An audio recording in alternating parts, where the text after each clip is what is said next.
For the last several years, I've been thinking about echo chambers and tribalism, and obviously there's a lot going on with social media, the news, cable news, all that kind of thing to make us alarmed about how many of us are in our echo chambers and only committed to our tribalistic identity such as we see it. And I was thinking about three different antidotes to dealing with tribalism or echo chambers. One is to travel, and you don't have to travel far. You might just want to cross the proverbial railroad tracks and go to the other side of town and see people very different from us when we do so.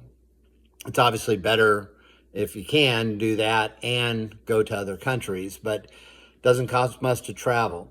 Another way to travel, at least mentally, is to read books that are written by people that you know you're going to disagree with, but they can help you understand your own views better, and they might be able to point out blind spots, usually do, that those within your tribe are either unwilling to do or blind to themselves. And then the third way is having people that you're friends with. Proximity produces perspective.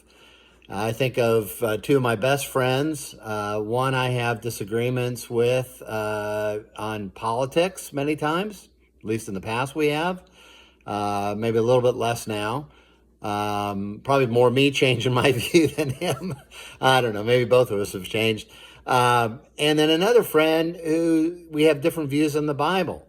And I think, both of us maintain, I'm glad to say in both situations, both relationships have stayed strong. I think about the latter, about being proximate to people that you really disagree with, and proximate not just by, exchanging ideas, but really being in friendship with. And I think of John Stuart Mill's great book on liberty, and he says that we must be able to hear those views from persons who actually believe them, not from our teachers who are maybe saying the same thing that kind of we want to believe.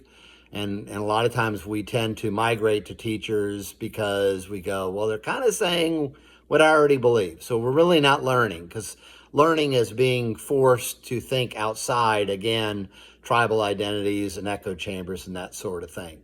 So again, I would commend those three things of travel, reading things that you might disagree with, and then being proximate to people, really forming friendships with people that have very different views than we do.